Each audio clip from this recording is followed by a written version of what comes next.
All right, everyone. The long-awaited episode 2 of Strumming with Jim. I had some viewers very upset that it's taken this long, so my apologies, and here we go. If you haven't seen episode 1, go look for episode 1 when we learned some basic things about guitar tuning and we learned the G chord. Today we're going to focus more on the C chord and even going back and forth between G and C. So, as always, let's become used to starting any guitar lesson or playing by tuning our guitar, our 6 strings. Do you remember what the first and last strings are? E. You got it, okay? So, let's start with our top string, which is our lowest sounding string, E.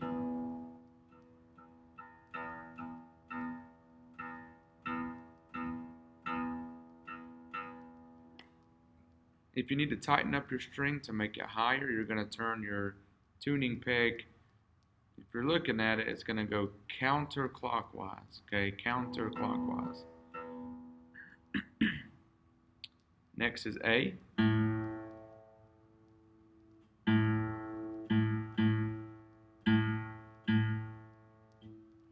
D.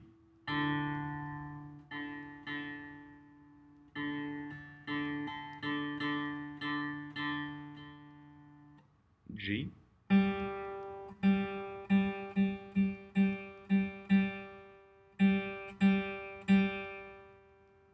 Now that we're on G, we're on this bottom tuning peg, and I'm actually turning clockwise now because it's on a different side of the guitar. Then B.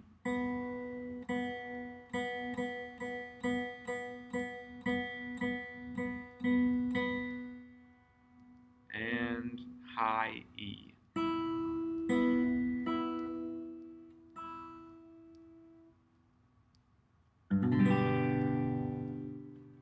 You know what that chord is? Notice my ring finger on the top. That's what we call a full G chord. We learned that at the end of last week's lesson. A full G chord. But here's the way we learn G, and we'll be using this G, mostly our middle fingers at the top. Our middle finger, top string, 3rd fret. Our index finger is on the 2nd string, 2nd fret. Nothing on the middle 2 strings. And then our ring finger and pinky are kind of stacked on top of each other. Ring finger, let's see if I can get a good shot of that. Our ring finger, 5th string, 3rd fret, and our pinky is going to crowd right underneath that with our bottom string, 3rd fret. So 3rd fret, 2nd fret, 3rd fret, 3rd fret. Okay? Let's do what we call 4 and 4. Let's do 4 strums and then 4 ghost strums. 1, 2, ready, go. 1, 2, 3, 4. 1, 2, 3, 4. 1, 2, 3, 4. 1, 2, 3. Again. 1, 2, 3, 4. 1, 2, 3. Last time. 1, 2, 3, 4. 1, 2, 3, 4. Okay. I invited you to do some homework, and since you've had a couple months, you should have done it. Let's move our ring finger and our index finger down 1 string each. Okay? So now we're on the 2nd string, 3rd fret, 3rd string, 2nd fret. And our pinky and ring finger stayed the same. Okay? Pinky and ring finger never moved, just our top 2 fingers. So this is called what chord? A C chord. Let's not even strum this 1st string. Let's just do the bottom 5. This is actually kind of about Might be a C7 or C9 chord, but just know that it's a C chord. We're going to use it a lot in church.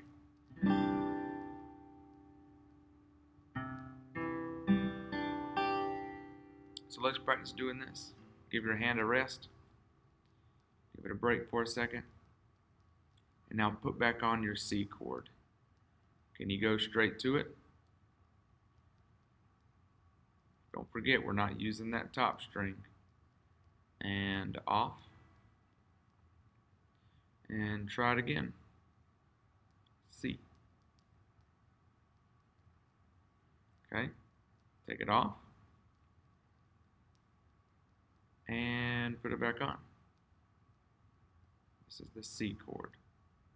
Our ring finger and pinkies are still kind of crowded down there. That's okay. They'll get used to living near each other. Let's do our 4 and 4 exercise on the C chord. Okay? We'll strum 4 and do a ghost strum 4 times. 1, 2, ready, go. 1, 2, 3, 4. 1, 2, 3, 4. 1, 2, 3, 4. 1, 2, 3, 4. 1, 2, 3, 4. 1, 2, 3. Last time. 1, 2, 3, 4. 1, 2, 3, 4. Good. Shake it out. Give those fingers a rest. So I love using that C chord along with our G chord that we learned because they're so close together. And you can make quick switches from G to C like that because all you have to do is move those top 2 fingers. Okay? So this is a great way to practice going from a G chord to C chord. If you want to, you can pause the video right now and you can practice strumming those C chords again. And a little tip, when your fingers get big and fat like mine, you got big man fingers, you can actually use this middle finger. It's going to barely touch that top string. And even though we don't use the top string, sometimes our pick will accidentally hit that top string. But if your finger is barely touching that top string, that actually helps to mute that top string. You hear how you can barely hear it, but it's definitely not making a note. It's not making a sound. So that can help keep that top string from sounding during the C chord. Pause if you'd like. Practice the C chord, but we're going to go on now in the video to doing some switching back and forth. Let's start on the C chord. Let's do 4 strums and 4 ghost strums. But during the ghost strums, you have to move these fingers back to G. Watch me do it one time. 1, 2, 3, 4. 1, 2, 3, 4.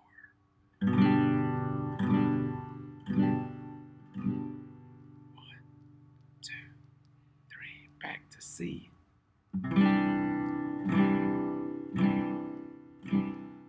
So during the ghost strums, my fingers are changing. This can be tricky because you have to count your ghost strums, keep a steady beat, and you have to change your fingers. 3 things going on right then. So we're going to get your brain's going to start making new connections that they've never made before, okay? Let's start on C. You ready to give it a try? Let's go to our C chord. Okay. 4 strums and then 4 ghost strums when you switch chords, and we'll go back and forth. We won't stop. Okay. 1, 2, ready, go. 1, 2, 3, 4. 1, 2, 3, 4. 1,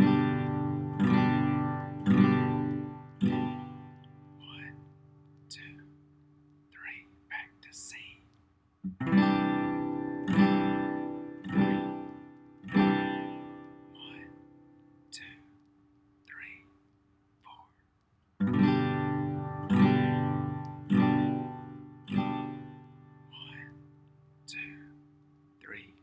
it again.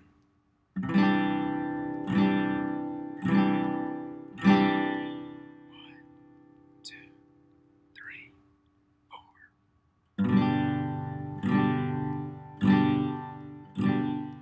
1, 2, 3, 4. And stop. That's a great exercise, and it gets your brain and fingers remembering where G is and where C is. So strum 4 times, and during your 4 go strums, switch your fingers, okay? That's your homework this time. Practice that. If you're ready to look ahead, I'm going to teach you a D chord. You can go from G or C to D chord. Your ring finger right here. Your ring finger is going to be the one that stays put, okay? So can you leave your ring finger on the 5th string, 3rd fret? Let's put our middle finger, bottom string, 2nd fret. And let's put our first finger, our pointer finger, on the 4th string, 2nd fret. Okay? So let me show you all that up close and personal. Which way? This way. Okay? Our ring finger stayed on the 5th string, 3rd fret. And our middle finger is on the bottom string, 2nd fret. First finger is on the 4th string, 2nd fret. You can see that. Middle finger, first finger. Try to get that as close to the fret as I can. This is what we call a D chord. You only need the bottom 4 strings.